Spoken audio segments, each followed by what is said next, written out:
Good morning সবাইকে। তো দেখো কোথায় চলে এসেছি, এখানে এটা কি দেখতে পাচ্ছ, এটা হলো চাল ভাজা।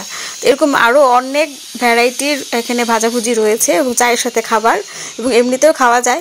তো দেখতে পাচ্ছ এখানে কত সুন্দরভাবে সাজানো আছে। তো চেন্নাই চিপস এগুলো, না আমি চেন্নাই যাইনি, আমি আগরতলাতেই আছি, কিন্তু এখানে চেন্নাই হট চিপস পাওয়া যাচ্ছে। তো দেখতে পাচ্ছ এখানে বিভিন্ন ধরনের চিপস রয়েছে, আলু থেকে শুরু করে সাগু থেকে শুরু করে বিভিন্ন ধরনের, মানে সবগুলির নামও আমি বলতে পারছি না, এত ধরনের চিপস এখানে রয়েছে। আর ভাজাভুজি আর বলে লাভ নেই, এত দারুণ দারুণ এখানে রয়েছে খাবার। এই দেখো বিভিন্ন শেপের বিভিন্ন ধরনের রয়েছে, মুচমুচে ভাজা। তারপরে এই দেখো আমি নিয়ে নিয়েছি এটা, এগুলো ছোটোবেলা খুব খেতাম, এই বাদামের টিকিয়াগুলো আমি এটা নিয়ে নিয়েছি, এটা অনেক বড় সাইজের, তাই নিয়েছে 40 টাকা। তো আর এখানে কোথায় চলে এসেছি দেখো, এটা হলো চেন্নাই হট চিপস। তো অ্যাড্রেসটা দেখতে পাচ্ছ এখানে দেওয়া আছে, শ্রীকৃষ্ণা হট চিপস এটা।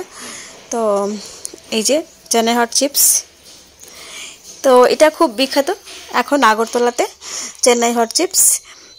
সবাই কিন্তু সন্ধে হলেই এই হট চিপস নিতে ভিড় করে থাকে। আর এখানে দেখো আমাদের কি খুব সুন্দর পরিষ্কার পরিচ্ছন্ন ভাজাভুজির জায়গা। আর এই দেখো রেড চার্ট, এখানে রেড চার্টগুলো তোমাদের জন্য তুলে ধরলাম। এখানে আইটেমসের নামগুলো আছে, রেড চার্ট দেওয়া আছে।